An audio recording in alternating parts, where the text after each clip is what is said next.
report presented from our studios.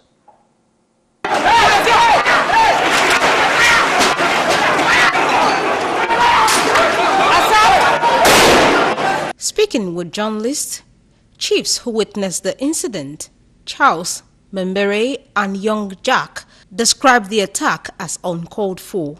They continued that Lulu-Briggs had visited Abonema in order to maintain peace, but was held by hundreds of youths who attacked his convoy and damaged several cars, including the bulletproof vehicle carrying the high chief. Obviously, we can see what happened today. Every car that was available there, they were looking for who to kill. They were not looking back. They were so desperate, I was shocked myself. Throwing a young man I've never known him before. He was so wounded that his chest was cut open. Whether they used knife or bottle, I don't know. But it was bleeding. I don't think he will survive. Like I said, it's highly despicable. It's an act of violence. An attempt to take the life of Chief Lulu-Briggs and other founding stools members on that table. I cannot count the number of vehicles that were damaged, but all the cars on the entourage were all damaged. Chiefs who witnessed the incident described it as uncalled for. They continued that Lulu-Briggs had visited Abonema in order to maintain peace, but was held by hundreds of youth who attacked this convoy and damaged several cars, including the bulletproof vehicle carrying the high chief.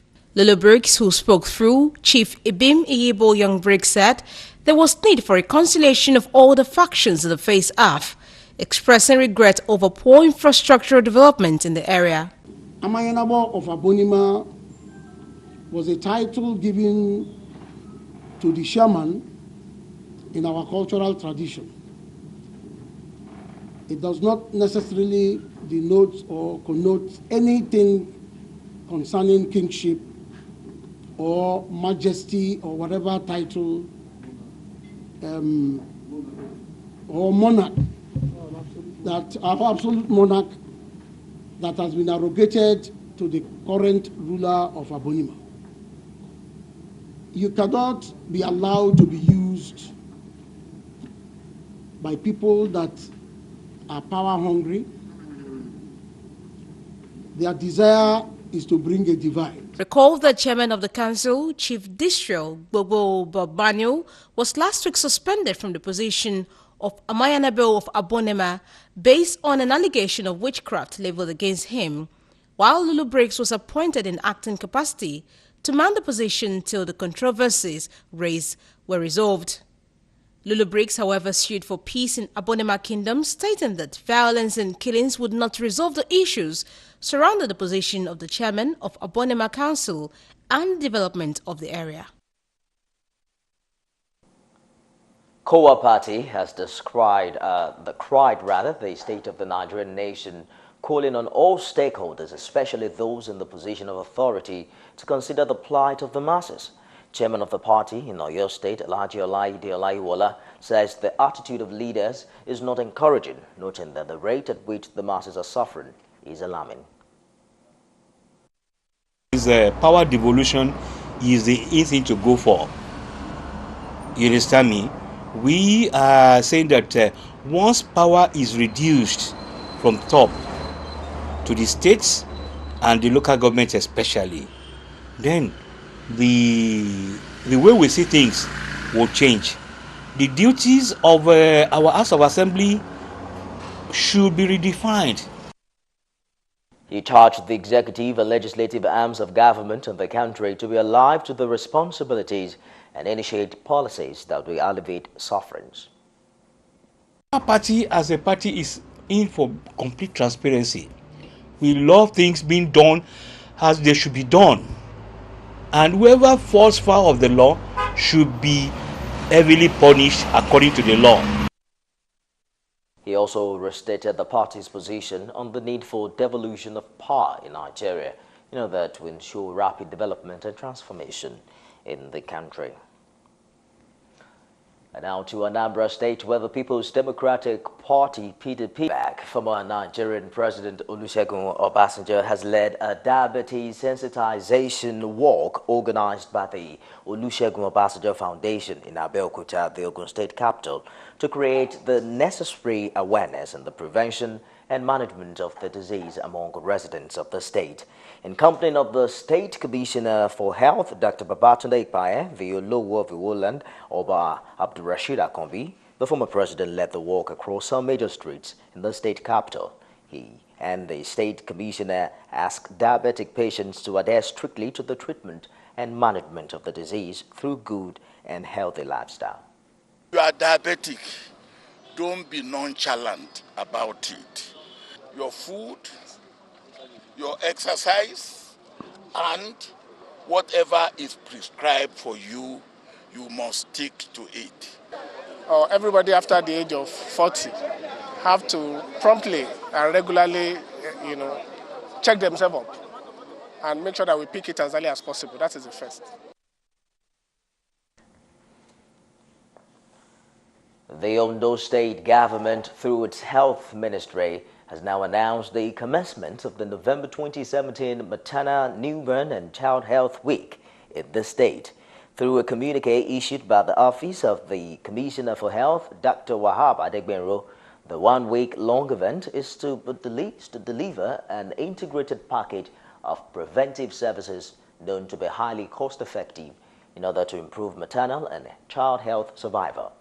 The intervention is to run in conjunction with routine services at all health facilities and designated points within the 1,000 communities across the state. The exercise is aimed at reaching children under the age of 5 years with routine immunization vaccines, vitamin A supplements, deworming tablets, screening for malnutrition, and many more. Now, Nigeria's Minister of Power, Works and Housing, Babatunde Fashola, has said that dangerous driving and not bad roads is responsible for the increasing rate of road crashes in the country. Speaking before the Senate Committee on Federal Road Maintenance Agency, FEMA, Fashola says research has shown that a good percentage of road crashes in Nigeria are due to human factor. I think there's an assumption that the accidents on our highways is largely caused by bad roads. That assumption is not founded by the numbers at all. And unfortunately, road traffic accidents are a major feature of human civilization across the whole world. The minister also disclosed that the Federal Road Safety Corps will commence what he termed Operation Show Your License across the country to arrest drivers without valid licenses during the Christmas period. Do an emergency procurement for patching of the major potholes. So we have 2 contractors currently working on those sites now. One is Mothercart, and the other one, I think, is Metropolitan Construction Company, trying to at least reduce the risk. The road has really outlived its design life. It's one of those old roads.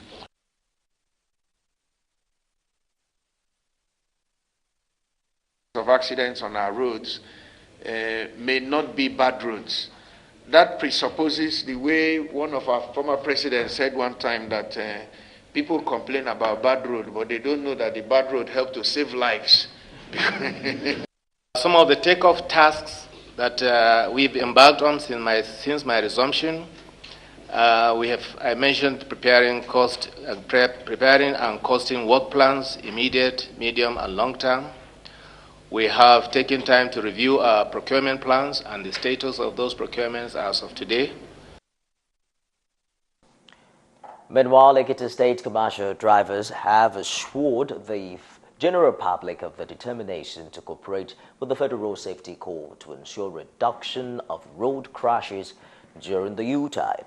They made this known on Saturday in Ado-Ekiti during a sensitization program organized for road users by the FRC. Leaders of the various drivers' union urged the members to obey traffic rules while on the road, while also urging road users to avoid the use of alcohol and other drugs that could cause accident on the road. The drivers, however, appealed to the FRC to reduce the rate at which the members are booked on the road, saying Ekiti State has the highest number of booking in the country.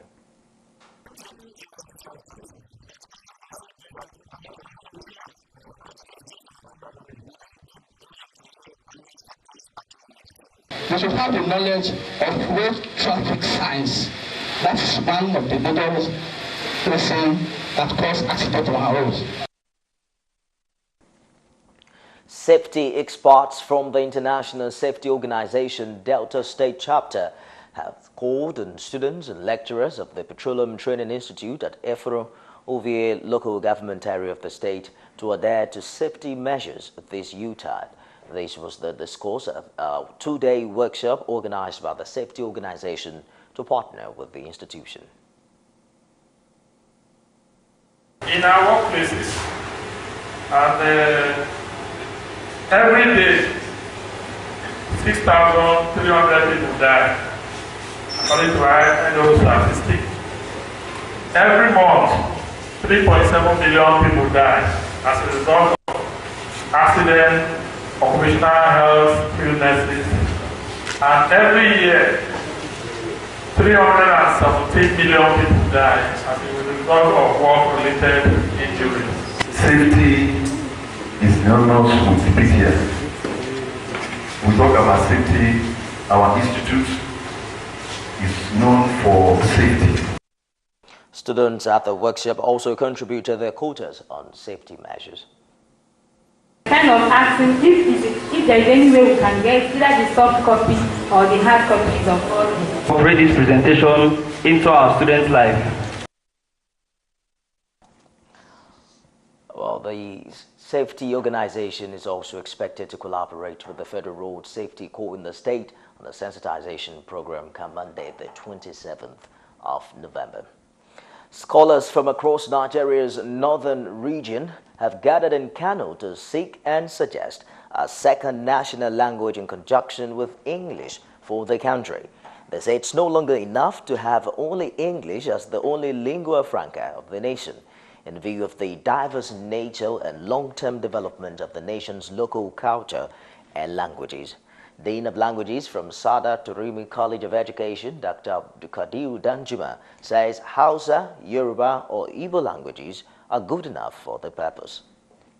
We are trying to assess the language policy of Nigeria as well as education in general. Which language are we going to use as the medium of instruction? Is it going to be only English, or are we going to have two languages as the medium of instruction? Maybe English and Hausa, or Hausa and Arabic, or Yoruba and English, or Igbo and English. The Provost, Sada Turumi College of Education, Dr. Yaya Isa Bonkure, says this prospect of introducing bilingualism to Nigerian schools where more than one language can be used for lectures is long overdue. He calls on relevant authorities to ensure the introduction of local languages for lectures, as it's done in Japan, China, the Middle East, and other developed and developing countries of the world. The mission and vision is to ginger off the college to greater heights.